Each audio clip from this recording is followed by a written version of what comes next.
Hey, everybody, welcome to Love and Reload, the voice of the relocation industry. I'm your host, Ben Cross, and I'm so blessed and honored to be here today with my good friend, mobility personality, author, speaker, all around great guy, Bruce Waller. Bruce, how you doing? Ben, good to see you, man. Twice in 1 week. Dude, we're making a habit out of this, man. We're going to get a reputation, you know? I love it. No, this is awesome, man. It's great having you here, dude. We're right here in Richardson, Texas, in our office here in studio live. And I think that's kind of where the magic happens, Bruce. I love it. I love the getting to come and see your facility, see your office, meet your people. Yeah. It's fantastic. I think facility implies a bit more overhead than we got going on here, but I do appreciate it. I got to hang out with you in Austin last 2 weeks ago. It was a lot of fun. And that was awesome. I felt like I was in your facility, man. When you go hang out with Bruce at a Texas SHRM event or any SHRM event, it's an experience. Okay. You are in his world, man. He's the guy in that space. And I want to ask you about that and how you've created so much relevance in that space. I really respect it. Guys, get in the comments here. Hit that like button. Let us know you're out there. Get in there and ask us questions. If you've got questions for Bruce, he's got a bunch of books we're going to talk about. He's got a talk coming up at Work Global 25 in Salt Lake City I want to talk about. He's done incredible things in his career that I frankly admire, including public speaking. Going from, a mover to the stage. I mean, that's pretty cool. So we're going to get into all that today, Bruce. But I want to ask you, I really admire what you've done with SHRM and how you've embraced that organization and gotten so involved. What was that journey like in that decision to do that? Yeah, it's very fascinating. Moving to Dallas back in a long time ago, almost 30 years ago, Ben, 1995. Wow. From where? From Oklahoma City area. Okay. Actually, Shawnee, Oklahoma. Okay. You know where Shawnee's at? I've been to Shawnee. I've been through Shawnee. Okay. I ain't been to. I ain't stopped. Okay. But I've been through Shawnee. Okay.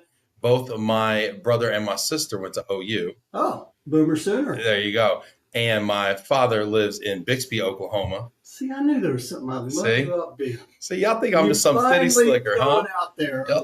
Y'all think I'm just some city slicker down here. I love it. But anyway, yeah. So you moved to Texas 30 years ago. I moved to Texas. My brother was in the moving and storage business, so I joined a moving and storage company, and it was interesting because the organization had a policy: if you're going to be in sales or management, you got to store them in trucks.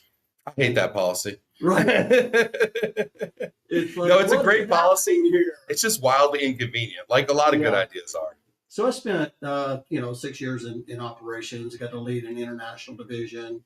Moved over to sales and marketing. And when I moved over to sales and marketing with the Armstrong company, I remember thinking this: I don't want to be like just a sales guy. Yeah. I want to be a person I wanted to be a business guy. And so why didn't you want to just be a sales guy? Because I remember having the same feeling. Yeah, because what I thought was, when you drive on a car lot, okay, and you just want to go look around, and all of a sudden all the white shirts come out with the ties. Yeah, and they're going to be like, hey, I can get you a deal. Let me get you in the back room. Let me hold you there hostage for 6 hours until you finally decide you're going to buy the car. Yeah, I didn't want to sell. I wanted to serve. And I didn't really know what that looked like at the time, but I thought I need to do something a little bit different. So I started networking. Okay. And we know the value of networking, and I didn't realize what it was going to do for my career. But I networked with, the NetWeavers and the BNIs and all these great organizations. But I found a local SHRM chapter, and I thought, those are all the people that attend these meetings. They're the buyer of relocation services. Yeah. It's HR. It's talent acquisition. I want to get to know those folks. I want to learn what they're thinking. And so I joined my local SHRM chapter, Dallas HR. Yeah. The third largest chapter in the country, by the way. Is that? I did not know that. Yeah, over 2,000 members. Oh, wow. Phenomenal chapter. And I remember early on, and my mindset was, hey, what value do I have here? I'm a mover. Right. And I really struggled early on. Were you accepted in that group? I was. I was accepted. I was a guest. Come on in. And I met a few people. Yeah. But when it really turned for me is whenever I went to a meeting and someone asked me to be part of their committee. Hmm. A lady said, "Hey, you want to be part of the government affairs committee?" And I was like, "Hey, that sounds pretty good. I'll do it." And I turned to the person to the right of me and said, "Hey, what's government affairs?" What am I doing? Yeah. And 8 years later, I became president of the organization. Wow. And then I served on the board of trustees, and then I started serving Texas SHRM in 2019 as their district director. And today I get to serve as the assistant state director for Texas SHRM. And what Texas SHRM does is they really are there to support and connect the 31 SHRM chapters across the great state of Texas. 31 chapters just in the state of Texas. Yeah, and there's 4 in the DFW area, by the way. Oh, really? So there's Dallas HR and there's what else? Fort Worth HR. Okay. Mid-City SHRM. Okay. And North Texas SHRM, which is in Denton. Okay. Yeah. Man, I didn't know that. Get in the comments, y'all. Check in with us. I got questions. You're making me think of a lot of stuff here. We got Heather Morgan checking in. Hey, hi, guys. What's up, Heather? It's good to see you. Heather's been on the show. There you go. How many episodes you got on the podcast? Life in the Leadership Lane is going to drop episode number 237 tomorrow with lucky 237. Ben Cross. Whoa, all right. There we go. Bombshell. Didn't see that coming. No, it was an honor being on the show, and you're an excellent interviewer. Thank you. Bruce. Thank you. You're big shoes to fill there. Producer Sammy checking in. Appreciate you, Sammy, making it happen here.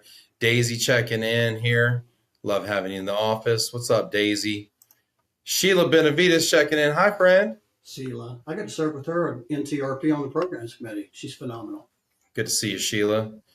And learning Sheila is into wine. I did not know that she is it onophile? I can see that. Yeah. Doug Powers checking in. Go Armstrong. Hey, Batman. Good to see you. You know my middle name's Wayne. No, stop playing. Is it really? You're lying. Is it really? Yeah. Bruce Wayne Waller. Yo, stop. BWW? Buffalo Wild Wings. Let's go. Dude, man. I feel you have like multiple trademark infringements. The guy, I was doing the keynote, and the guy in the audience afterwards, he said, "Man, you got to lead with that." Yeah. That's awesome. Yeah, it was a lot of fun. What am I doing here? What's happening here? My audio's not right. What's happening here? We got a little audio check here. All right. Hold on here. Oh, there we go. We're miking for the mics. Okay. I got it. I got it. We got to do here. Hey, y'all, hold on. Hang in there with me here. Hang on there. We got audio. We're going to get a lot better with the audio real quick here. Boom. Hey, professional audio coming at you. How's that? Hey, let us know in the comments. How's the audio? Is it better now? Good. I hope it is. Get in the comments. Let us know. There we go. Y'all, we try. We try, y'all. Between the two of us, we got about 1,000 podcasts. Behind the scenes, man. And we don't even know how to use the mics yet. Okay. We're just, you send them to school, they eat the books, right? Isn't that us? Hey, all right. Kelly checking in, Kelly McRae, Boomer Sooner. Boomer Sooner. Hey, Kelly. Gotta love it. What the heck does Boomer Sooner mean? Yeah, come on, man. It's a chant for the Sooners. What OU does Sooners. it mean? Boomer Sooner. It's the energy. It's the boom in the soon. Boom in the soon. Okay. Is that like what they said when it was time to like plant your stake and then like run across the state lines and they shot the gun and everybody took off? Claimed their slice of Oklahoma. Caroline Cook, hi Bruce. Sad I'm not in the office to hide your neck. Man, I was hoping you'd be here, Caroline. Yeah, Caroline had wonderful things to say. She's been on Life and Leadership Lane. Man, look at you, man. I got to catch up to you. Farrell Elliott, looking forward to the conversation and learning more from rainy California. Claire Coy checking in, going to connect on LinkedIn, Bruce. Do it. Let's do it. Mike Quigley, Bruce, looking for a good read. Got an extra book? I think we can make it happen. Hey, man, you've got some books, dude. Talk to me about how did you get into writing books? What was that unction like the first time you wrote a book? Well, you remember when I talked about how I wanted to be someone different in my sales role. So networking was part of it, but then I thought, how can I add more value? Mm-hmm. And I was reading a book by Jeffrey Gitomer, The Oh, Little Red Book of Selling. Sales. Yeah, yeah. You've read it. Oh, it's fantastic. It's a classic. Classic. I remember a section where he said he hit a button and he sent a newsletter out to 35,000 people. And I went, what? You can touch 35,000 people with one button. So I started a newsletter in 2005 called a Relocation Minute. And then In 2005? yeah, 2005. Yeah, 20 years. Do you still send that? I do. Today it's called Move to Inspire. Am I on? I need to get on that. How does Gotta get on I'm it. sorry, we're going down rabbit holes. How Do does one it. get BruceWaller.com. BruceWaller.com. Yep. Pop up and subscribe to the newsletter. I'd love for you to be part of that. I want to get on that. Yeah. As a matter of fact, I sent out a newsletter this morning. Says I'm going to be on the Love and Relo show. Come on now. Hey, now. So Okay. So you started sending out this newsletter in 2005. Yep. And then it morphed into a blog when we started learning about blogs in 2011. What was interesting is I was writing a lot about moving. Yep. And you can relate to this, shuttles, Yeah. long carries. Yeah. And it was like crickets out I bet there. people loved it, didn't I was they? like, is anybody even reading this? Yeah. Those And- accessorial charges are killing me. And one day I finished reading this leadership book and I thought, man, there's some takeaways. I got to be sharing these with people. So I decided to make that into a blog. And so I shared that, and all of a sudden people were just liking it, commenting on it. And I was like, wait a minute, I like leadership. You like leadership? Let's just talk leadership. Yeah. And we'll just like integrate everything, whether it's relocation or whatever it is. And so I did that. And then in 2016, I decided to write a book. A funny story. I think I shared this with you before. I had heard somebody talk about one time that if you will just envision who you want to be 10 years out, like write it down. Like at that time, I remember envisioning 10 years out, I wanted to be married for 25 years. And I want, my oldest son is going to graduate from high school and go to college, and I'm going to win these, 3 President's Club awards. I just kind of envisioned myself. But one of the things I wrote on there was I was going to write a book. And I thought about it, but it was just kind of it was out there. Yeah. And in 2016, I looked at that list and I'd accomplished most everything on that list except for The book. write a book. Yep. So I decided to write a book, and I took a lot of the information I had from the blogs, and then I put it together, and that's where Find Your Lane was born, 2017. So what's interesting about that is when I published that book, I went and hid for a couple hours Well, why? because I was vulnerable. I shared some things in there that a lot of failure. Yeah. I really shared my career journey, Ben. People love the failure, though. It's so Yeah. hard to share, but people love it. In a good way. Yeah. I mean, you don't think you want to share it, but you're a little fearful of sharing it. Like, what will people think? And then what happened is a few weeks later at a Dallas HR luncheon, 2 people asked me if I was going to have a book signing, and I thought they were being funny. Right. They brought their books. They wanted their book signed. Yeah. They I want loved my them. book signed. And Yeah. they started talking about how these stories resonated with them. And the more people would share, the more I talked about it. What a blessing. And so that's where it started. And I really thought I was just going to write that one book. Wow. That speaks to me on so many levels. It's one of my, not that this is about me, but it's one of my goals. If I were to write a whole bunch, if I write 10 things down, You're going to write a book. it's one of my goals. Right. And, Yeah. I think it's so cool. And, I love that you've done that. And I love that you've parlayed that then into a speaking career. Exactly. And get in the comments, y'all. I want to talk to Bruce about his speaking career because I think that it's so cool that he's doing that. We got people checking in here. We got requests for some stories here. Get in the comments if you got questions for Bruce about writing his book, about a speaking career, about his career in general. Get in the comments here. I want to hear from you. Also, if you've got stories about Bruce that you want to share, Oh, boy. And get his live reaction, we're doing that too. Jack Jampel says, "Great seeing you both." What's up, Jack? Oh, good seeing Jack at the NTRP meeting. Love that. Caroline Cook checking in. That's humility, sharing your failures and not only your wins. It's so funny, man. You start talking about your wins, people tune out. Like, yeah, I did this and I did that. And people are like, okay, when's lunch? But you start talking about your failures and people are just riveted. Like, and then what happened? Mm-hmm. And then what? And then you fell on your face. And then what happened? Mm-hmm. And then what happened? And it's so funny. Like, but we don't want to talk about that. Yeah. But it's so enriching for everyone, for ourselves. Yeah. I mean, think about how much more we learn from our failures than our wins. Yeah. I mean, we didn't really learn anything from our wins other than we were right. Yeah. I have a love-hate relationship with failure. Yeah. I hate it because it's like you get this black cloud over your head. Yeah. And it won't go away. You're like, I failed. Yeah. But then I have so much gratitude for the failure because it's going to take me to the next place. I remember early on when I was podcasting, forgetting to hit the recording button and being into the show 10 minutes with the CEO and having to say, hey, excuse me. Yeah. I forgot to hit the record button. You got an extra 20 minutes on you? Every day. Yeah. Every day, man. We do so, right, Sammy? Every day. You've been in the moving business. We started this podcast with our mic cameras, our camera mics on, not this thousands of dollars worth of camera equipment that we got sitting over here, right? Yeah. I've made so many mistakes in the moving business but I've learned from them. And that's what does Michael Jordan say? You know, he failed to succeed. Yeah. And I think that's the thing is that, you know, when you're younger, it's hard to see ahead. It's so foggy. But when you're older, you look back and it's so clear. Yeah. How you got to where you are. Well, there's some hindsight, right? And and there's some grace that we can give ourselves with time. You know?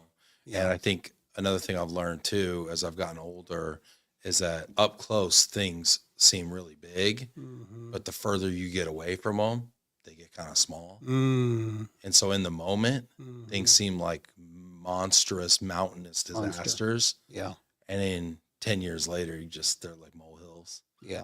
You know, in the rearview mirror, right? Yeah. Was there a failure that you like to share that you think was formative for you? I have so many, Ben. I know what to pick from, I right? have so many. I'll tell you one that people resonated with in my first book. And that was when I was the operations manager at a moving and storage company.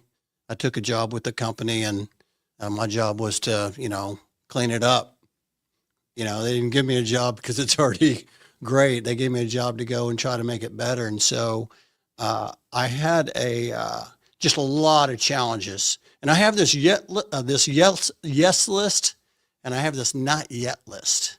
And the yes list are the things, hey, I need to get this done. The not yet is I just don't have the resources, the money, whatever it is. But I want to one day I want to do that. I don't want to lose track of that. Okay. And we had a parking lot that had potholes all in it. Yeah. And it was on my not yet list because we needed to make some money before we start spending money. Amen.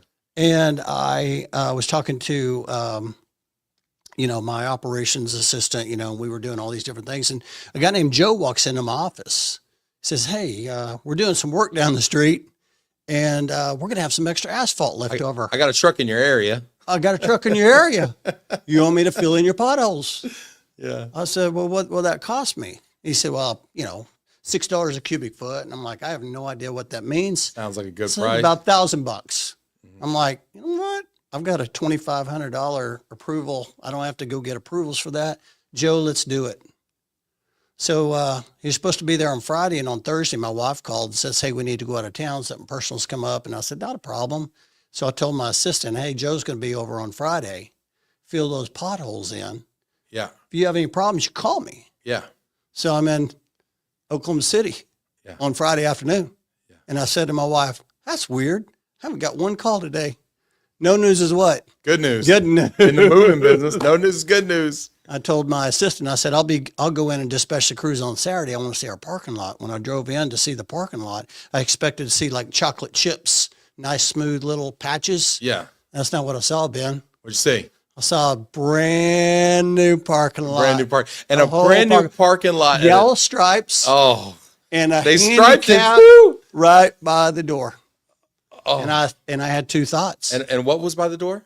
A handicap. Oh, they painted the wasn't handicap. that nice? Bless them. Wasn't that nice? Right next to, I was like, this is incredible. It transformed our whole facility. Oh yeah. And I thought two things. Number one, did that really cost $1,000? You're just the smartest ops manager in the history of ops manager. And the second thing I thought was I'm getting ready to get fired. Because it probably didn't cost $1,000.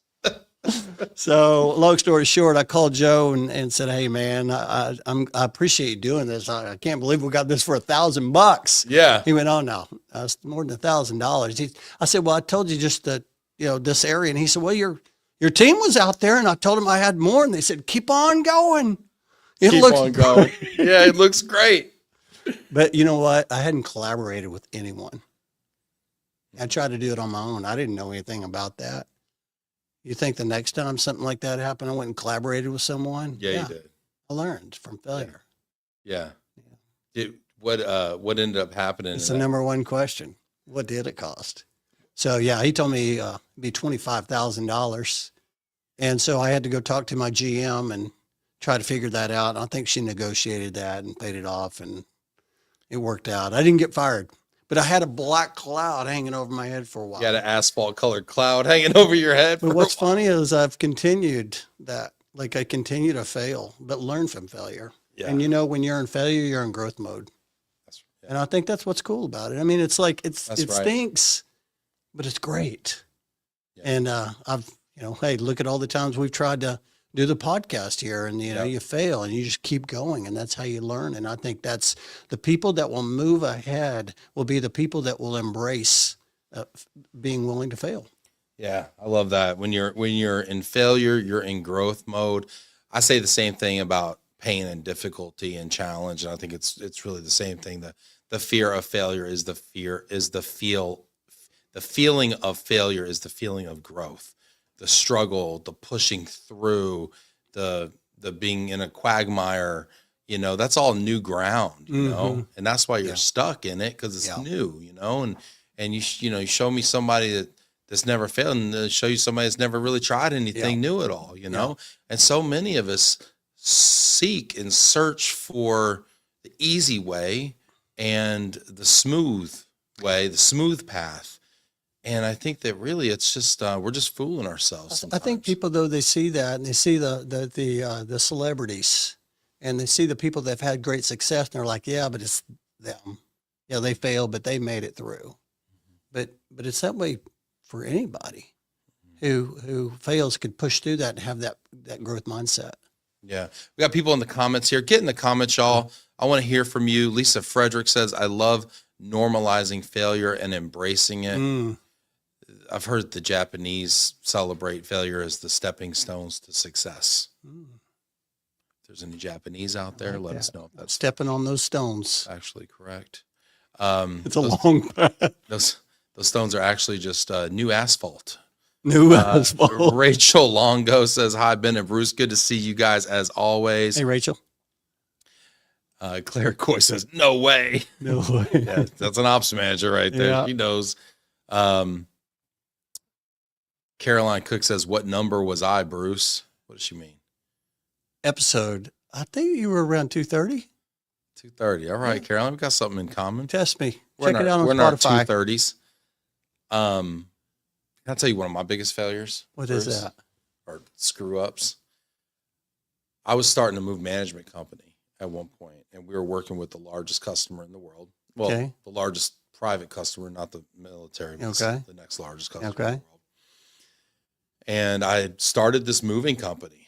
And unlike you, I had never worked on the trucks. This is why they make you work on the trucks, by the way. I had never worked on the trucks. Yeah. And I started a moving company. Yeah. And so I failed miserably. And most of it was move management. It was mostly non-asset based moving. We didn't operate a lot of men in trucks, although we did start men in trucks operations around the country. One of the things I did, small failure, I ordered a whole lot of extra large, double XL and triple XL t-shirts for the guys. And they called me up and say, hey, job's going good, boss, but we swimming in these t-shirts, man. They're all out there like 160-pound guys, man. That's funny. Athletic build, That's funny. I mean, these guys for lunch, they have a Monster energy drink. I mean, that's all, that's it. They don't bulk eat. them up. And they're just carrying sofas all day upstairs. So I had no idea. I thought movers were big guys, like me. Yeah. And no, but no, I started this move management company. We were doing millions and millions of dollars of business, and I'd never really done it before. And we had this big spreadsheet tracking all. We didn't have a CRM. We didn't have a move management system. We just had a big ass spreadsheet. Okay. And anytime we wanted to do something new, what did? We added a column. We just added another column, add another column. And so this spreadsheet was like, into the, when it goes double A, A, B, A, C, A, D. And we were in the, the double B's, right? And anyway, so the whole business, all the shipments, all the cost items, all the charge items, all the margin items, all the OA, the DA, the cert, all the things were in the spreadsheet. And my client asked me, he said, hey, can we get a report of how many shipments we've done with you year to date? And I ended up, I cut and pasted, this from this major document, I cut and pasted a sample of some of the data, right? And I sent it to him. Well, it turns out I sent him the original spreadsheet with all our clients, all our transferees, all the OADAs, all the how much it cost, how much we charged, how much we made, the whole thing. Oh, to your biggest customer. Yeah.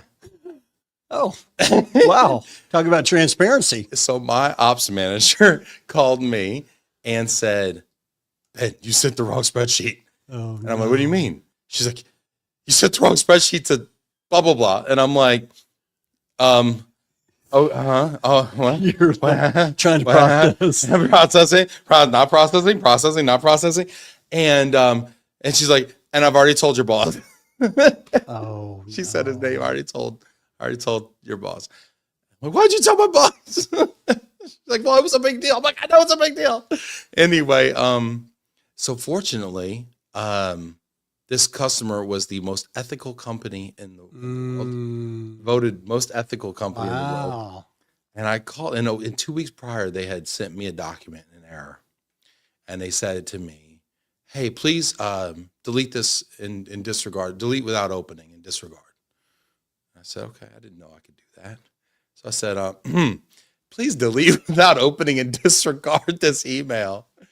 And they did. Love that. And they did. I love that.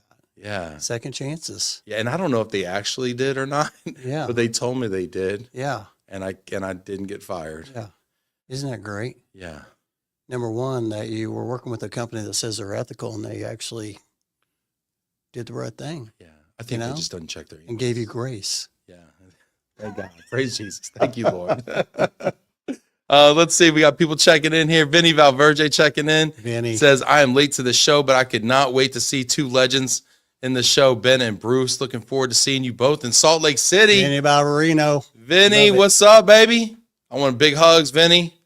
I love you, man. Travis, I have not failed. I just found 10,000 ways that won't work. Heather Morgan sympathizing. Oh, no. Vinny, talking about Salt Lake City. Yes, dude. Bruce, you got a thing coming up in Salt Lake City. Yes, sir. I'm excited. You want to talk about it? You want to plug your I'm session? super excited. I would love to. I'm going to be speaking at Work Global Work. 25. Is that what we're calling it? We're calling it Work, man. It work. It works. I saw Anupon was on here, and I heard the review, and I'm like, that sounds fantastic. Because I was like, are we WERC? Are we what? Work Global 25. It's an It sounded ambitious good, didn't it? rebrand. It was. I think I shared this with you on the podcast. It was energizing. Yes. There's something energizing about that. So yes, I am speaking on Thursday. I think my session's at 11:30, called Mastering Influence, Proven Strategies to Get More Buy-in and Amplify Your Voice in the Workplace. Why is that important, Bruce? Why is that worth making a session for at a mobility conference? One of the things that I shared with recently is that whenever I write, whenever I speak, I'm speaking to everyone, not just a particular group. And influence is important to everyone. That's right. And so Makes sense. the people, when you have influence, you make more money. You get more promotions. You have more opportunities. Sell your ideas. You sell your ideas. Yeah. And I think that's the thing, is that I want to teach people. It doesn't matter what role you're in. It doesn't matter if you're a corporate mobility professional, if you're in TA, if you're in HR. I want to help you sell your ideas to your team, whether it's a policy exception, but change in policy. Maybe you want to hire a candidate, and they're like, "Hey, I don't know," and like, "Hey, here's why," or hey, by the way, anybody here want a raise? Mm-hmm. And we all do. And Hey, so hit that like there's- button if you want to raise out there. I'm gonna hit mine. So there's these 5 things I'm going to talk about, and it's going to be a lot of fun. It's probably one of my most popular keynotes right now, along with Driving with Purpose. But it's a lot of fun sharing that. Yeah, I absolutely love that, and you're so right. Everybody can. This resonates with everybody. I mean, this goes back to what you said in the very beginning, right? If you want to be a mover and you want to talk about moving, maybe 10% of a relocation conference will care, maybe. Yeah. And 90% of that is going to be movers. Yeah, that's true. But if you start talking about relevance, 100% of people can use that. I think that's what you do, especially on the show, Ben. I was sharing that with you. You talk big picture. You're talking about things that really matter. You're not just talking about one niche or one thing in general. Whether for me, I mean, I work for a household goods moving and storage company. We do commercial moving. We do packing, moving, transportation. We do logistics. But when you're talking to someone on the business side, they're thinking big picture. They're thinking, hey, I've got talent over here. I'm trying to figure out, what's the strategy here. And you know what's interesting? I was sharing this with somebody the other day. I remember when I first started, how it seemed like mobility was separate. But they were talking about how we need to sell to the stakeholders and we need to all figure out a way to get other people involved. And today I feel like everybody is involved. I feel like whenever you're the last few clients I signed, it's like talent acquisition is running the show here, but you got HR, you've got finance, you've got all of the different. Everybody's involved, and I think that's one thing that's really changed as well in our industry. Yeah, it's a lot more of a matrixed decision, I think. A lot more stakeholders, a lot more people to make happy. A lot of folks in making these decisions don't come to these conferences, which is also an interesting predicament, right? How do you make your business case to people who aren't in the room? Mm-hmm. And what room are they in and who's talking to them? Yeah. It's kind of interesting. We've got people checking in here. Charles Beatty checking in. Hey, Bruce and Ben, looking forward to your session in Salt Lake City. Vinny says, I will be there front row to learn from Bruce. Don't be throwing anything, Vinny. Man, there's a lot of good content going on. I love it. In love Salt it. Lake City. I was looking through all the speakers yesterday. We just dropped a There promo are. video today. So, if y'all haven't seen that yet, go comment on that promo video we dropped today for WERC, for work. Sorry, I'm going to say work. Mm-hmm. Work Global 25 at the Salt Palace Convention Center, October 28th through the 31st. Got your hotel booked yet? The block's expiring October 6th. Yeah, I got it. All right, good. But there's a lot of good content going on there. And I encourage everyone to sign up, especially the corporate folks, y'all. Yeah. Real quick plug. I mean, there's an opportunity for corporate folks. There's a corporate access program where the first 2 corporates from each company get in free. Oh, that's fantastic. Free registration. Yeah, so that saves you about over $2,000 right there. So they're responsible for their transportation only. Just get there. they're responsible for transportation and hotel. Yep. Although I just saw something where Heather Morgan made a post, shout out to Heather today, that said that CMARC actually had a scholarship fund, or I call it scholarship, I don't know what you call it, for some of the corporates to actually help them with their travel. How about that? That's good stuff. What a community, right? Yeah, I will tell you, one of the things I've that's been kind of exciting is on the speaking tour, is I've now spoke at, I think, 5 or 6 different regional meetings, and how everybody comes together. It's a community in all these different cities. It's incredible. And they're there to do one. I talk about it in my book, Drive with Purpose. I talk about the power of giving hope. And the HOPE is an acronym for helping other people every day. And I think that's when you're really in the lane of significance. That's really where the fulfillment is in your, I love that. in your career, is when you can give hope to people. Dude, I love that, that's man. cool. I love that, because some days, I wake up feeling kind of down, believe it or not. I don't know about you, but I have these ups and downs, right? And I don't know if that's just a salesperson, an entrepreneur thing, or what. And I always have these shower thoughts, right? Where you're just yeah, kind of getting ready for your day. And like some days you're like joyful and you're hopeful. Some days you're dreading it, right? You get a case of the Mondays or whatever, you know. Some days you're just like feeling like, gosh, I'm stuck and I'm not really getting traction or whatever. And the one thing I found that jumpstarts me out of those types of negative, stuck, unhopeful kind of moments is to help someone else. Sometimes when I feel like I can't help myself or like I'm in a thing where I'm stuck, I just say, you know what, let me divert my giftings to somebody else and let me like see if I can't do something to help somebody else. Maybe I'll write them a recommendation on LinkedIn to brighten their day. Maybe I'll go write a positive, supportive comment on one of their posts or one of the things you do, post a picture or a selfie with somebody to add relevance and significance to that person, you know, from a conference or something, right? Yeah. There's so many things that we can do that cost so little, takes so little time, effort, energy from us that breathe so much life into people. And in doing that and giving them that thing, it gives us in return that significance and relevance. I love how you shared the giving the recommendations, because that doesn't cost you anything. It costs you some time, a little bit of thinking and effort on what you're 2 going to write, minutes. but it doesn't cost. And it's a powerful. You ever received a LinkedIn recommendation when you weren't expecting it, just came to your inbox? You're like, that's just like, Yes. like I just now got energized just thinking about it, Affirming. right? And it stays with you forever. It's like a little letter of recommendation. Yeah. Forever. Yeah. I will say just real quick, I think that you hit something. I think right now times are difficult. Times are tough, but the mission hasn't changed. We still got to get out every day and run our businesses and do what we need to do. And it took me back to 2020 before I started my podcast. I remember when the pandemic and the world shut down. And I remember I had some of those days, Ben. And I think everybody has those days. But here's what got me over the hump. I remember this exercise that I'd heard about. I think I'd learned somewhere, but I hadn't used it. And I drew a line down the middle of the page, and on the left side of the page, I wrote down everything I was grateful for. On the right side, I wrote down all my problems. And on the left side, I started writing all these things about, hey, my niece just had a baby and I'm healthy and all these great things that are happening. Yeah. And then I got to the right side and I had like maybe one thing, and all of a sudden There was bad. There was like negative. Yeah. then all of a sudden I felt great. Yeah. It's like I was so grateful. Like, and so I think a lot of times, especially now, you know, we're hearing a lot of like, you're going to hear a lot of layoffs. You're going to hear a lot of downsizing, a lot of change.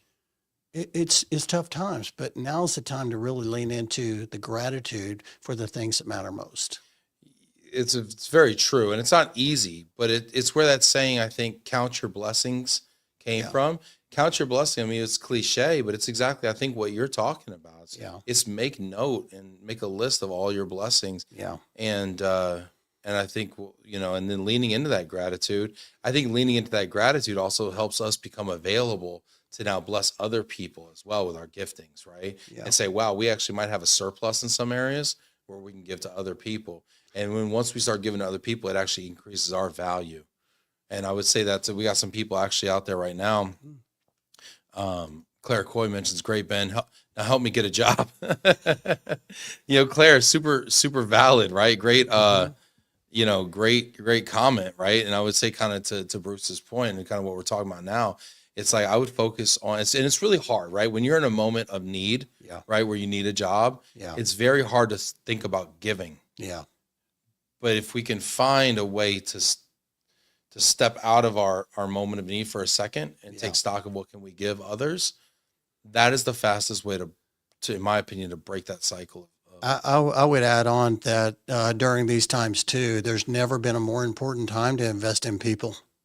Just call someone, send them a note on LinkedIn, reach out to someone, just say, hey, I just want to have a conversation. Maybe, and you got to have some purpose in that, right? Like, hey, I just want to find out maybe what you're doing through this tough time. Or maybe can you help me, steer me or guide me? Here's what I'm looking for. And really investing in people and networking more now than ever, because all the jobs are found by people having those contacts. You're so right about that. I read a statistic that said something like 60 to 70% of jobs are actually not posted. Yes. You know, and here as recruiters, you know, this is an area that we work in. So many jobs are not posted. I mean, Samara, our producer intern here, we didn't post this job. She got a referral from a friend who I didn't post that job either. It was a referral from a professor, I think, or something. Jillian, who we hired there, I think she was a referral from someone in the industry, right? And so there's so many jobs that aren't posted, so you have to network. And if you're not networking, if you're not having these conversations, and if you're not investing your social capital into that person, because think about this too, this person knows of an opportunity, but they also might know 6 people who need it. Exactly. Right. And so you have to be investing in that person, and not just a little bit. Like, I think you have to really invest a lot, if that makes sense. We got people checking in here. Kim says, pay a compliment to someone each day. I love that, Kim. I love that. You want to give us an example or how you do that? And how do you do that in a way that seems sincere too? And it doesn't seem, patronizing or something. Yeah, Some people don't trust compliments. Like I think one of the practices I started years ago is I remember receiving a note in the mail one time, and I remember thinking, man, I had all this different junk mail, and then I had this one letter. What did I open first? The letter. The letter. Yeah, the letter, and I read it, and Addressed it made to me you feel so good, and I'm like, I want to do that. Like, I want to make people feel like that. Yeah. So I'm a work in progress, but I try to send out write a lot of notes. Are you a thank you note letter writer kind of guy? I'm probably not as good as I want to be, but I'm a note writer to where if I see someone and I see they're hurting or they need some encouragement or some inspiration, I'm pretty good about writing notes. I love that. I think that's beautiful. I worked with a guy named Mark Bruns in Cincinnati, and I went into his office one day. He was the general manager of our Cincinnati branch, and he had this binder. Like, it reminded me of like those old baseball card binders, or maybe business card binders. Yeah. You've seen those. He opened it up, and I went, I thought that's what it was going to be, like business cards or something. And it was notes he had written. So one year, every day he wrote a note to somebody. I love that. Every day. I love that. And he was super faithful with it. I love that. And he wrote a note, and some days it'd be easy because, you run into somebody at a networking thing, you write him a note. Some days he didn't have anybody to write a note to. So he wrote it to like Jim Neighbors. And Jim Neighbors wrote him back. Really? Yeah. It's interesting you say that. In my book, Life in the Leadership Lane, the book I gave you today, since you were on the podcast, there is a challenge section in the back of the book. And one of the challenges is the 70-30 challenge. And the 70-30 challenge is 70 notes in 30 days. Oh, wow. And I did that in 2020. And so basically the way it works is if you write 1 note a day for 7 days, the next 7, you write 2 notes a day, then 3 notes a day, then 4 notes a day. It will add up to 70 notes. And it's not about like just writing it and sending an email. It's actually writing it or typing it on the computer, printing it, putting it in an envelope, putting a stamp. By the way, The stamp's the hardest part for me, I'll be honest with you. I don't even know how to get stamps. Then mailing it, and you wouldn't believe the response I got from that. I'll be honest with you. Put it in the comments. Do you write notes? When was the last time you wrote a note? Who is noteworthy in your life? Love that. Who gets a note? Who doesn't? I love that. I struggle with birthday cards at this age, honestly. Yeah. I want to be a note writer. I like to write. I like pens. I like stationery, but a pen, a stationery, time, good feelings, and a stamp all in one place, very hard for me. Yeah. It's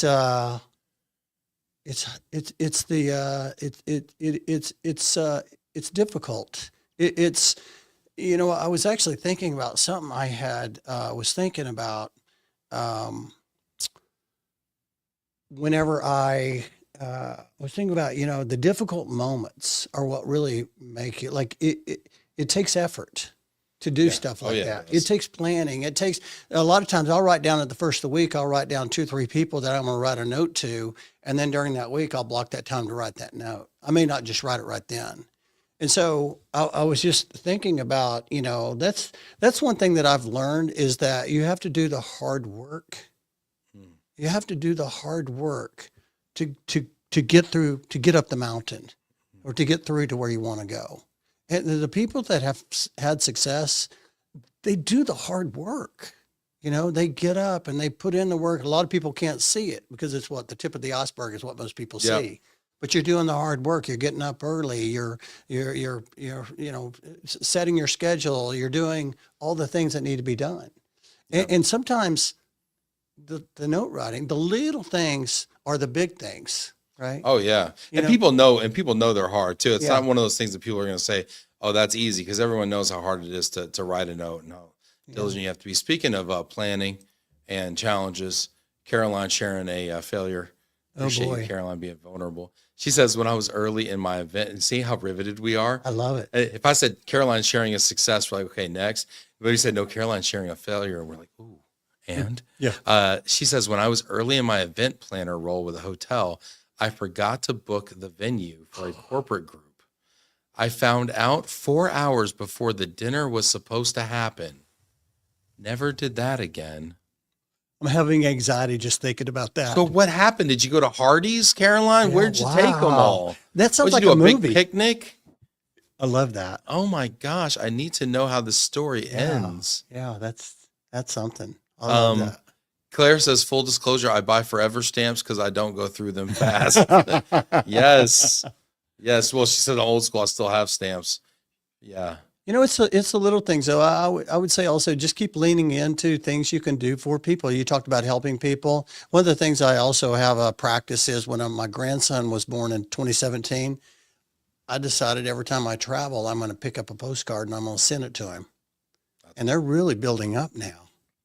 And my son-in-law but it's those things. It's those little things that people will. I was just reading a special video about Peyton Manning writing notes, and you mentioned that the person earlier that wrote a note and got a note back from Jim Neighbors. Yeah. I wrote a note one time. I read the book 41, A Portrait of My Father by George W. Bush. Okay. It was about George H.W. Bush. And I wrote him a letter, and I went to my son and I said, I wrote him this letter. I'd like to send it. I have no idea where to send it. And he said, why don't you just send it to the presidential library? So I sent it to the library.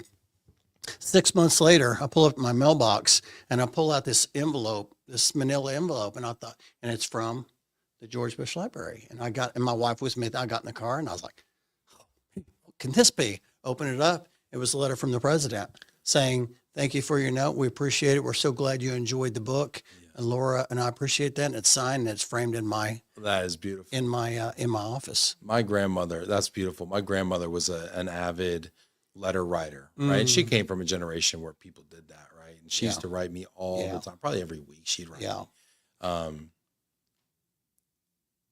Man, when email came along, he abused that thing. And it didn't require a stamp. Oh my goodness. And I actually just went through and I was cleaning out my Gmail and I found a bunch of old emails that I'd never even responded to her. She was like, "How you and Olivia doing? How's her?"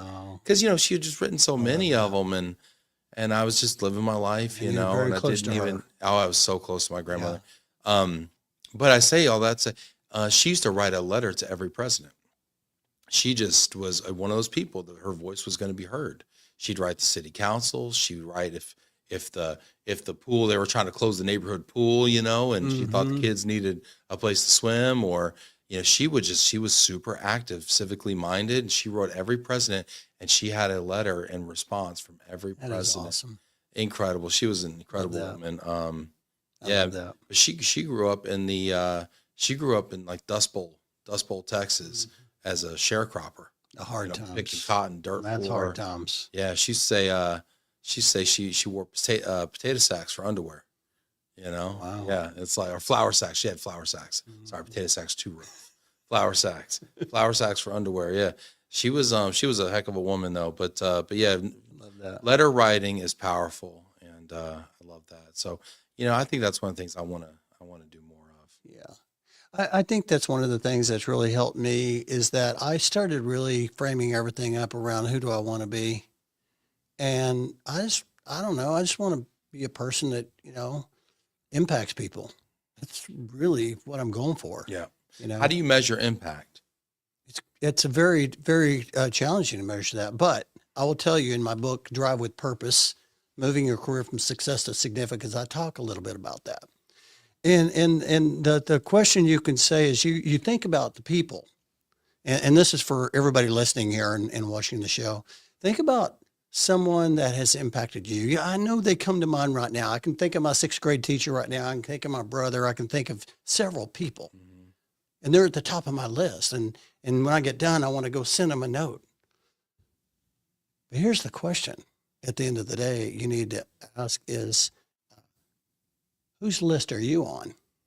Yeah. That's how you measure it. When somebody sends you that text and says, you really impacted me, you make a difference, you're an influence on my life, because of you, I did this, because of you, I have more confidence, whatever that case may be, that's when you like, that's real ROI right there. Yeah, I like that. I have something kind of like that. Yeah. I think about my funeral. Okay. I think about this a lot. Yeah. Not like every day. It's hard to think about that. No, I do. I think about that. Well, I think the more you think about it, the easier it gets. I think about it a lot because I think about who's going to be there. Who's going to be there? Who's going to actually show up? Mm-hmm. And showing up for people is kind of a big thing for me. And I try to go to these types of things for people, Yeah. which is kind of crazy too, because they're not there anymore. Yeah. And so in a way, like, yeah, I mean, you could say they're looking down on you, but they won't know if you're there or not. Yeah. So it's kind of one of those like kind of integrity things almost. Yeah. But nonetheless, that's not where I was going with this. But I always think about who would show up for me, and that's kind of my who's on your list kind of thing, or whose list am I on kind of thing. Yeah. And then the next question I ask myself is, what are they going to say to my kids? I love that. Yeah. Yeah. I love that. And it is morbid, but I mean, I think that's ultimately kind of the scorecard I want to live by, Yeah, I mean, at the end of the day, listen, I heard it was the new general manager for Stanford. He was the Colts quarterback. I forgot what his name is offhand, but I remember him sitting in the room and he said, "Who was it? Do you know who it was?" John Harbaugh? No, it was. I don't know. He played for Colts. Here's what I remember. Here's what I remember. He said, at the end of the day, we need to do all of these things. We need to help people. But at the end of the day, we still need to win. Mm-hmm. We got to find a way to get it done. We got to move the ball forward, Yeah. And so we still got to put in the work, but along the way, we can touch people's lives. I think that's where the joy is. Yeah, really interesting. Rachel Longo said, "You are certainly an impact, Bruce." Oh, thank you. Yeah. She's Doug the best. Powers talks about making songs for people. Doug. Impact. He said, "Made a few for Bruce." Yes, yeah. he. Appreciate you, Doug. Thank you. I know that really lit me up, man. I showed my wife that too. She was really touched. Yeah. So thank you, Doug, for sharing those as well. Yeah. Rachel talking about failures, home safe. This is failures. You're wild. Not Rachel. Sorry. Claire said that. Hey, you know what? This is really great, and I don't want to cry. So let's move on. Hey, you want to have some fun with me, Bruce? Sure. Want to lighten things up a little bit? Sure. Want to play a little game with me? Okay. All right, here You're we go. scaring me, Ben. I know. It sounds like some serial killer would Okay. say, "Want to play a game?" No, here we go. All right, you ready? Yeah. It's a little game we like to play at the end of the show called Overrated, Underrated. Okay. Do you know how to play the game? I think I've heard it played. I think I can Think get you it. can get through It's it? either overrated or underrated, There's two right? things you need to know. I'm going to give you a topic. You are going to tell me if it is either overrated or underrated. Okay. Okay. All right. The second thing you need to know is I will tell you if you are correct. Okay. I love it. Yeah. Okay. All right, here we go. First one up, overrated, underrated. Chick-fil-A. Oh, that is underrated. Yeah. Loved. You know what? I have Chick-fil-A Day on Wednesdays with my grandkids. One of the most important meetings of my schedule. That's beautiful. Yeah. What's your order? My order is the Chick-fil-A sandwich. Yeah, Chick-fil-A And chicken sandwich. If I'm focused on my eating, I'll no fries, but most of the time it's, The give me waffle meal. fries are Give me good. the meal, extra pickles. Extra pickles. Yeah. Interesting. All right. Yeah. I'm a spicy chicken deluxe guy myself. Do it. You know what I am? Spicy chicken deluxe. Half diet lemonade, half regular lemonade. Ooh. Half the calories, you won't miss them. Okay. All right. Hello. Here we go. This is great. People are getting in the comments. Y'all let us know what you think about Chick-fil-A. What's your That's order? fun. What is your Chick-fil-A order? That is fun. Get in the comments there. How many grandkids you got? 2. 2? Yep. That wasn't the hard question. That was not the hard question. Okay, that was not the overrated, underrated question. Okay, Bruce. I didn't ask you which is your favorite. I caught him off guard there. All right, that's beautiful. All right, let's go. Next one up. Oh yeah, and by the way, you are right. Chick-fil-A is underrated. It's getting a lot of grief lately. I don't care if they put hormones in their chicken. All right, overrated, underrated. Oklahoma Sooner football. Oh, they are underrated, man. That defense is strong. Yeah? Yeah, I'm super excited about it. Got OU Texas here in a couple of weeks. The Red River rivalry. Yeah, Red River rivalry. So I'll be at the game on Saturday. Kent State this week. Here's a bonus, overrated, underrated. Arch Manning. Overrated, underrated. Arch Manning. I feel like everybody's giving him a lot of slack. I wouldn't say he's overrated. I have to say underrated. Underrated? Yeah. I mean, I feel like you start your first game on the road at Ohio State. Yeah. I mean, come on. That's rough. No, and the guy knows, he knows football. I think he's going to do very well. Okay. Yeah. All right. Nice. Yeah. I mean, I think Peyton went like one and forever in the NFL. Yeah, that's right. You know? Yeah, I saw that. Nobody's giving us their orders, but there's a lot of fans for extra pickles. Claire's an extra pickles gal. Oh, man. Charles Beatty's 100% extra pickles. I love that. How many pickles is enough? Well, every sandwich has like 2 pickles on it, if you're lucky. Yeah. Sometimes 1. How many pickles you hoping for when you I'm ask hoping for for like at least a half a dozen. half dozen? Throw them on pickles? there. Just pepper it with pickles. Throw them huh? on there. Just paper it with pickles. Why don't you? Yeah. Okay. Yeah. We got a question here. This is real talk here, by the way. Rachel says, this is a lot better than relocation. It's a lot better than stair carries. Rachel says, have you tried the new seasonal pretzel cheddar club? I have not, but I may have to do that. Talk to us, Rachel. Yeah. I'm talking to the producer behind the scenes. What's here. what's the review on that, Samara? Well, I had it for lunch, so my memory's fresh. Okay. All right. It smells like the pretzel. Yeah. She lit up when you said that, Ben. Lit up. I personally like it. The bread is not too soggy, so even if you put a lot of sauce on it, they put the right amount of Dijon mustard, plus the bacon with the club, not the fried one, because the fried one is a little too much. But with the club and the bacon and the pretzel bun, it's fine. Can you hear the passion? Wow. There was energy in that order right there. Wish we put that much effort into the sound. Oh, boy. All right, moving on now. Overrated, underrated. All right. Overrated, underrated. Vanity license plates. Overrated. I pulled up to an event. Bruce comes up to me. He said, Mr. Glomo, I see your truck in the parking lot. I saw those Glomo license plates. He was giving me a hard time. Great marketing, right? That's funny. That one was a shot at me. That's fine. You're wrong. It's actually underrated. Best $250 ever spent. Thank you very much. Some people buy polos. I put license plates on them there. People are, never enough pickles. Oh my gosh. It's all about the pickles, man. It tells you the state of our industry right now. Free pickles. Yeah. Oh, my wife orders pickles from that Cat's Deli in New York. That's how much she likes pickles. Is it Cat's? Yeah, Cat's. Cat's Delicatessen. Cat's Delicatessen has had a resurgence. She orders like 10 jars of pickles every quarter. Oh, yeah. Yeah. A pickle emporium in Fort Worth, I'm told. Heather Morgan says, ever heard of the training, give them the pickle? Heather, no. I need more information. I don't know that. You can't just leave it at that. You can't leave it at that. Pickle. So far, pickles have been a top 5 topic on Love and Relo. All right, moving on. Next one up, overrated, underrated, bowling as a sport. Oh, that's underrated. Underrated. Oh my goodness, that's the best sport in the world. Are you a bowler? I try not to. Have you bowled?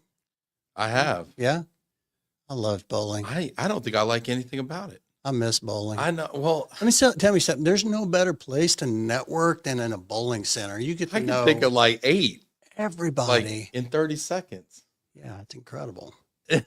Bowling and networking. How many clients you picked up in a bowling alley that you didn't take there? Picked up one client in the last, when I moved here. I was bowling this is in the story Lee. how you met your wife. And then I still have today. And you still have today. Are you bowling today? Yeah. Oh my goodness Yeah. gracious! Oh yeah, But you come from a long line of bowlers, don't do. you? Now, I Bruce. do. My parents are Bruce Wayne Waller. entrepreneurs. Yeah. Yeah, own bowling centers. My father still gets up and goes to the Shawnee Bowl every morning, count the quarters and stock the machines. Now, does he still own that He does. bowling Yeah, alley? my younger brother's the general manager, VP of operations for that center now. Yeah. Okay. Yeah, when I was general manager, my problem is I would bowl all the time. I didn't work. I was bowling and I'd travel the country, all over the country. But one day my wife said, we probably need to make some money. I was gonna say, how's the bowling business though? All kidding aside, It's great. Is it really? Yeah. Now, in Shawnee, Oklahoma, a town of, 50,000 people, it's great. But what you're seeing is really a transformation of bowling centers into entertainment centers. Yeah, like how You know, main the event string is bowlers, or whatever. Main event. Yeah. Yeah, where they have the arcade and they have the, what is the shooting? Laser tag. Yeah. Yeah, laser tag and things like that. You're seeing it more. Everything kind of moved to that. But Yeah. traditional bowling is, it's decreased quite a bit. My grandmother managed a bowling alley in Arkansas. Man, you are dropping some bombs on me today. We're like I kindred did not know spirits. We're that. basically the same person, man, Bruce. Yeah. That's fantastic. Yeah, she did. Mama Tommy managed a bowling alley, and she was quite a woman. Now, this is a different grandmother. Okay. There's the grandmother that was real hard working, sharecropper, pick cotton, went to church 8 days a week. Yeah. Mama Tommy was different. Okay, she ran the the Arkadelphia Bowling Center, so I I forget love where. that. Toted a pistol in her pocket, ran a poker game. Yeah, she was different. But Yeah. but it takes two sides. My mom showed me how it was done. My mom, I think, my mom passed away a few months ago, and it was really hard. And she used to bowl five nights a week. Wow. And she loved people. Yeah. She loved people. And she loved the game of bowling. And I think that's why I loved it so much. And some of my people in our family, we all love it. It's because she loved it so much. And it wasn't just about the bowling. We wanted to bowl good. I want to bowl good, but it was about the people. It's like we talked about the work Global 25. When you go, you're going for the people. Yeah. And when you go Always the bowl for the people. Yeah. That's Yeah. great. You know what? You might have won me over. Bowling's underrated. Bruce got me. Bowling's underrated. I love it. That's really That's great cool. here. That's awesome. Janet Turner says bowling is fun and horseradish pickles. All right. I love it. Is that it? One more, the grand finale. You ready, Okay, Bruce? Buckle yeah. up, buddy. All right. Here we go. Overrated, underrated podcasting. Oh, that's underrated. Oh, that's underrated. Podcasting, there is so much there, like connection. There is learning. I mean, every time I get on a podcast, it's like my learning session. It's like I'm going to class. It's like you're going to class. Yeah. I'm going to class because I'm interviewing this incredible performer in front of me, and I'm like, Right. I want to learn from them, Right. and then I connect with them, Yeah. and then all of a sudden now you're connected at a deeper level. Do you feel the same way? 1,000%. Are you learning from me today? He's like, well, except you, unfortunately, I Bruce. recorded it. No, yeah, man. Like, the connection. And sometimes you don't know what you learn until you've had a chance to sleep on it, and kind of what sticks in you a little bit and kind of you think about later. But I totally agree with the connection part too, because I always say, if public speaking is people's number one fear, then being on a podcast is like a little micro version of that. Yeah. And so then I say, well, now we're participating in this little micro trauma together. Yeah. Where we both did this thing that's like kind of freaking us out a little bit right now. Yeah. And then we're going to get off of it. Yeah. And I'm going to say, Bruce, how did I feel? You're going to say, felt pretty good. How did I do? I say, you did pretty good. And then you're going to text from your wife, hey, honey, you did pretty good. And then you're going to send to your boss, hey, I did, and you're going to get all this positive feedback and all these great people in the comments sending us love. And so we go through this like really scary thing together. Yeah. And then all these people told us like, we did a great job. Because they're not going to be a jerk and tell us that they couldn't hear us very well. And we had a booger hanging on our nose and it didn't make any sense in minute 32. But and then we come out on the other end and we have this bond, and we always have that thing together that we did. It's amazing how many people, and they probably told you they've never been on a podcast before, and they get on your podcast and you're able to give them that platform. Oh yeah, it's very fulfilling. Oh dude, I was at work last year, work 24, and people come up to me and tell them the impact that being on the show had. Yeah. One guy got a new job. One guy had a baby. He met a girl who wouldn't talk to him. I saw you on the And then podcast. she I love Googled you. him. And then she Googled him. I love And it. she was like, oh, he's Wow. actually like kind of cool. It's kind of smart. It's kind of funny. It's Yeah. kind of nice. Yeah. So she went on a date with him and now they have a baby. Uh, One lady's like, yeah, my mom put it in the family newsletter this year at Christmas that I was on a podcast. I love that. And I'm like, that's wild. I love that. I love And that. and you're giving that to people, you Yeah. know, like that's so cool. I agree with that. And I learned so much. I was interviewing a comedian, Mike Goodwin. You look him up. He's funny, funny, funny, funny. He said something, and I would take what he said and I would go tell my wife about that. And he said this, people told me when I got on stage, go kill it. Kill it, man. Nobody told me to kill it off stage. I want to kill it off stage. And I heard that and like, man, I had chills, Ben. Yeah. And I just started going and I told my wife, I told different people, I'm like, I want to kill it off stage. And so that's what we get. Like it's that, hey, when you give, you get. Yeah. You're given the platform, you get so much back. So this is good stuff right here. That's awesome. Yeah, keep doing it, man. People are still talking about pickles, man. We're giving them gems and they're still talking about Love it. pickles, dude. I love it. The pickles. God bless. I love it. I love it. This is great. Charles says Ben is creating families. Yes. Oh, yes. Yep. Don't tell my wife. Caroline says failure result because of my relationships with another venue. I was able to get them to unlock the door and let us host the dinner there. This venue was way nicer than the others, so it turned out better. Everyone was happy after my heart attack. It all worked out. Golly. my heart attack. After I recovered. Amen. Ain't that the way though? Isn't that funny how like one door closes, Yeah. another door opens quite literally, and it's better? That's I positive. mean, how many times I get pretty down when a deal doesn't go through or Yeah. something happens Yeah. that I thought it was going to work and it doesn't work, and I get irritated. Yeah. And the older and more mature I get, and the more it's happened, Yeah. I realize, man, something better is around the corner. Yeah. Yeah. It works out. You just got to have a positive mindset. Just keep looking for the good. And you gotta have your eyes and ears and heart open to it. Yeah. Because if those things are closed because you're so pissed about what didn't happen for you before, the other thing will just pass right by you. Yeah. I mean, it's all perspective, right? It's the, hey, it didn't work out here, or you didn't think it worked out. It's just like the pandemic came. I was like, oh no, my business is gone. And now all of a sudden I started a podcast. Now look at all these people I connected with over the last 6 years, just like you, but you started a little bit before that. But it's because of, if that didn't happen, I may not have started. Who knows? Yeah. And so, it's all That's beautiful. That's beautiful. Bruce, you did phenomenal here with this game. I didn't keep score. Usually I keep score and tell people how they did, but you did great. Brother. And, It's fun. 5 out of 6. Hey, 5 out of 6. And you know what? How about that? And we only grade on a 5 scale. I scraped One through was college. I'm getting better. You can look at you, man. Bruce, this is fantastic. You're a phenomenal guest, and I just appreciate you taking time out of your schedule to be here and share your wisdom and talk about things. Do you want to maybe let people know how they can connect with you and how they can follow your content? Sure. I appreciate it. I just want to say, I shared this with you on my podcast. Your show drops tomorrow, so everybody check that out. But I've admired you since I met you in Lake Geneva, Wisconsin.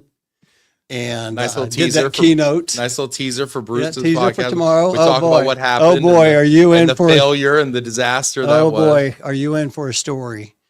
But people, if you want to reach out to me on LinkedIn, that's probably the best way. Be sure and let me know you heard me on Love and Relo. It makes it for the easier connection. I'd love to be a part of your network. Hey, I pulled this poem down. You care if I read it? Because I was thinking about your show. I love poems. And I thought, you know what, I'm gonna pull this down and read it real quick. It's a poem by William Arthur Ward.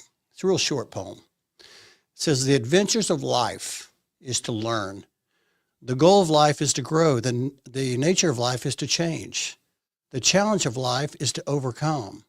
The essence of life is to care. The secret of life is to dare. The beauty of life is to give, but the joy of life is to love." Love and Relo. So congratulations on all the work you're doing, and I can't wait to watch your work ahead. Thanks, brother. I appreciate you. Thanks everybody for being here. Couldn't do it without you. Wouldn't have a show. Thank you, Bruce Waller, an inspiration as always. Follow him, check him out. If you don't already know him, you already know him. But hopefully you know him better now. Thanks, Sammy, our producer. Thanks, everybody out there, and we will see y'all next week. And I will see you, Bruce, in Salt Lake City. Yep. Appreciate it. See you. Take care, everybody.